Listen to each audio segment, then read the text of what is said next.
Okay, what we have here is a 2018 XL1200CX Roadster. What I'm going to be doing on this is fitting the Harley Davidson fuel level sensor for the combination SPEEDO. So that's this type SPEEDO with the rev counter and the information panel underneath it. So as you can see at the moment, there's no fuel gauge here. Obviously that's what we're going to try and get in today. So I'm doing this video because there's not very many instructional videos on this model Harley Davidson. It's all for the earlier ones, but this is the later Harley Davidson with the combo. So the first thing to do is remove the fuel tank. That's this bolt here, and the fast release underneath, which is this, which is just literally pull it back. Obviously that comes out. So once you've undone the two bolts at the back, it'll give you access to a few other little bits. The tank's now been disconnected from the actual fuel line. This is a leak off for the top when you've got the overflow, so that just literally pulls off there. The wire for the fuel sender goes down here. You have to remove this black plastic cover, which is down by here. It's a little Allen key screw which goes through there into there. It's quite tight, but as long as you've got a little Allen key ratchet, you should be able to take that out with no problems at all. It's the top connection for the fuel tank sender. So it's just literally a little push button and out the fuel sender plug comes. Okay, so literally just press that in and pull out. Okay, release it from underneath the wires by here. My Optimate cable and stuff like that. Obviously over the years things get bolted to these bikes. And there you go. So that's the tank completely disconnected now, and now you can lift it up. Like so.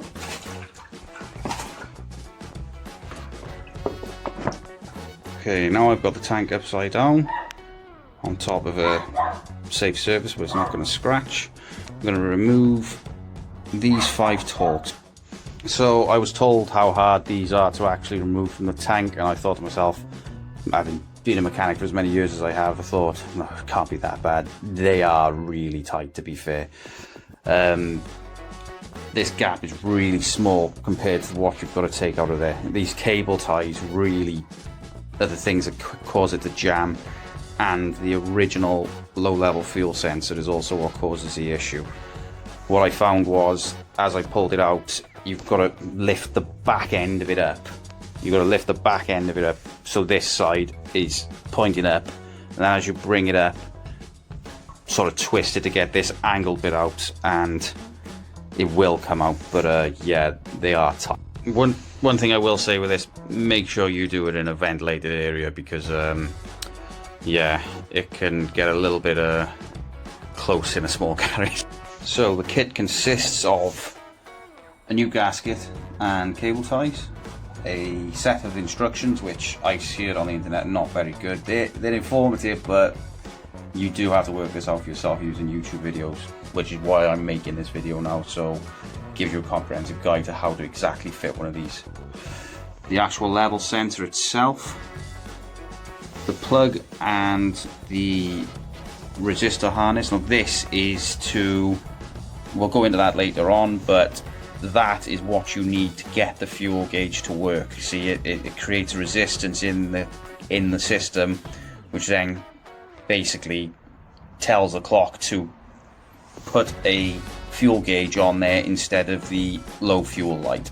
But this is the important bit. This is the bit that you can fit this kit all day you want. If you don't put this in, your fuel gauge will not work.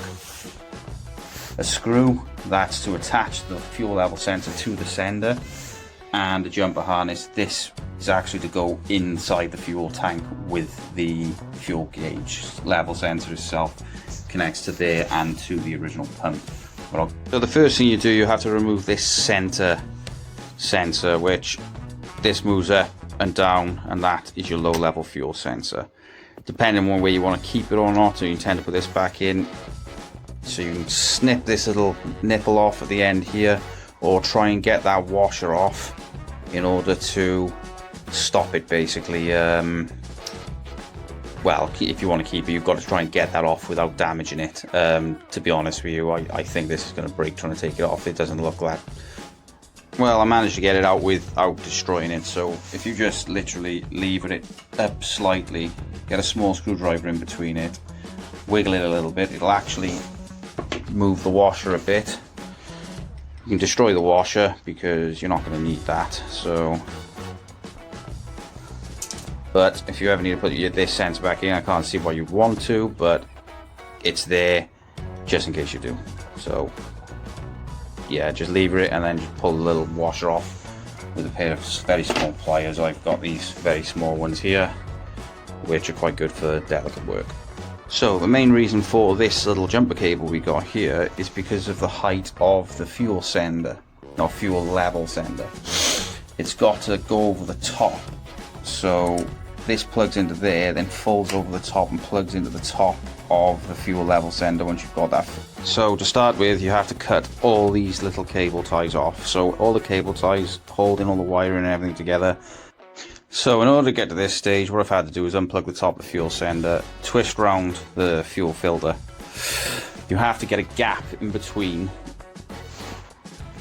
the actual sender and the fuel filter pipe, because if you don't, it'll rub through on this, I'd imagine, and cause damage to that pipe. So this is the reason they say you've got to have your gap. That's your... On the Harley Davidson instructions, it tells you to pull the bend bracket on the front. So I've used these pliers by here to bend the bracket, but I didn't bend it to the front, I bent it to the back. And the reason behind this is, if you look at it compared to the figure of 8 on that gasket at the bottom, it actually pulls it further to the center, which does make it a lot easier for refitting it. Also, the slight angle is not going to make any difference to the level of the fuel. So it turns out on the Roadster model, you have you have a female and a male connector on the fuel pump, on the sender level. So what you've got to do, you basically don't use the jumper cable, because the jumper cable has 2 male connectors, so it will not fit on the Roadster. So the only assumption I can make is it's for earlier models and not the Roadster model. Okay, you need to refit your fuel pump back in then. This is awkward. That fuel level sensor does create a bit of a problem trying to get the fuel filter and the level sensor in at the same time. It is doable, but be very careful doing this, because I imagine if you're quite heavy-handed with this, you could end up snapping that level sensor, and obviously, well, that's like £130 it cost me for that level sensor. I don't know what that'd be in dollars, but you know, that's basically what you've got. So yeah, be very careful putting that in. What I found was I put the fuel filter angle in first, watching the fuel level sender as I put it in, where the tank goes in the middle by here. It's like a figure of 8. Try and put the fuel sender into the larger figure of 8 and then slowly put it down. You might have to push the clips for the fuel filter in before you put it all the way in. Just take it back out, twist that fuel filter again, to make sure you're still ensuring that gap between the fuel level sender and the fuel pipe. But yeah, that's all gone back in, torque screws up, and that's all gone in. So yeah, so according to the fuel sender jumper wire, fuel sender resistor connector located between the oil tank and near the frame of the seat pan. On these, it's not there, okay? It's actually, right, it's actually underneath here, right by there. See that bottom one by there? That's the fuel resistor connector, okay? So this is the plug where you've got to plug it into. So you take that black block off the end of there, and then you've installed this. So it's not between the oil pan, it's literally here on these models, okay? This is why I was struggling to find any instructional video anywhere at all to find it, but it's there. So once you take that panel off to do that, it's this. Disconnect the fuel sensor resistor assembly, that's obviously the one I just pointed out. Install the wire jumper 8 into cavity 1 and 2 of the pin housing, and leave a seal pin in 6, the remaining cavity, which is number 3. So basically, on this plug, if you look, you have a number 3 and a number 1. So you need to install the jumper cable on these two, and then you need to install a seal on that one. Okay, these plugs, if you know electrics, you can take them apart quite easily, but you know, you can break these quite easily. So you basically got to take this little tab out the side here, and the same with that one, and take the plug apart. Okay, if you've got somebody who has messed around with these before and you're not that confident doing it, I suggest getting somebody else to take it apart and just pin this up for you, because if you break this, I'd imagine they're not going to sell this separate. Once you take the inside of this plug out, so there's that bit, and that's like a rubber seal for it, and this bit's out like that. Okay, I just literally prized the sides out with this screwdriver. It's a very, very small screwdriver. As funny as it might sound, I believe this came out of a Cracker one Christmas. So those useless screwdriver packs you might get in a Cracker, never throw them away. You never know what you might want to use. So these are shaped, basically, if you look. So let me just take this up to the light. So they're shaped, okay? So you can just see the little groove in the top of them.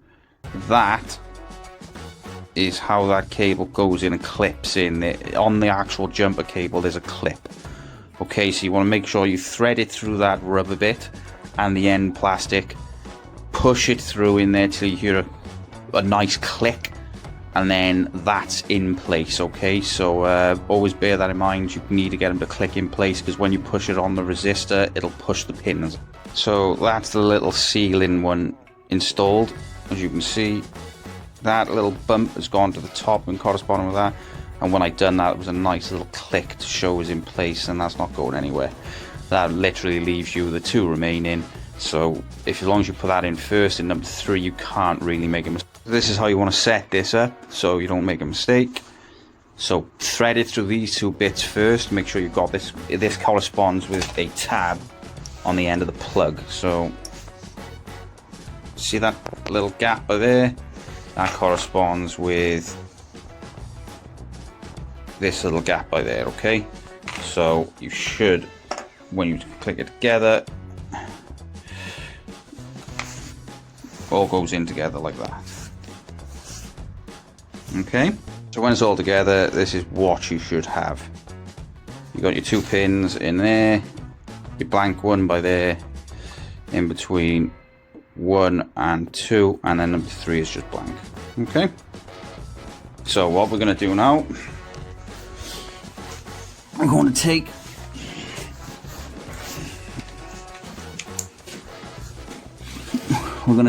that resistor out of there, and we're just going to replace it in line with the 2 tabs on there. So you see the 2 tabs on there, they will correspond with the 2 tabs on that resistor. So here's your resistor out. Okay, 3-pin resistor, obviously. And there's our resistor wires in place where they should be. Now, I also seen someone on the internet, I haven't put the ignition on yet, because obviously I want to follow what this guy said. Now, he had a point. So initially when he turned this on, it didn't work, but after he pulled his 40 amp main fuse and then put it back in and reset the system, it all worked correctly. So here's the 40 amp main fuse. It's just velcroed up underneath here. Take the 2 tabs off, pull the top off that, and just give this big 40 amp maxi fuse a pull out, leave it out for about 10 seconds and put it back in.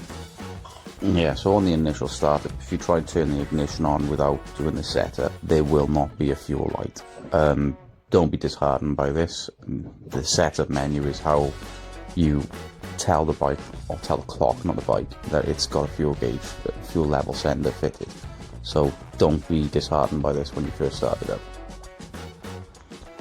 So, took me a couple of days of research, but I found out something with the Roadster which is going to show you how you get the fuel gauge on this bike. You do not need to replace the clock, okay? No matter how many people have taken this to Harley Davidson and said you need to replace the clock, do not replace the clock. This is the procedure for doing it. You'll have to bear with me, I've only got my mobile phone. So, what you do not switch the ignition on for this. You go to the trip button, press and hold it. Okay? You got to wait till your front side lights come on, and then you press both indicators at the same time.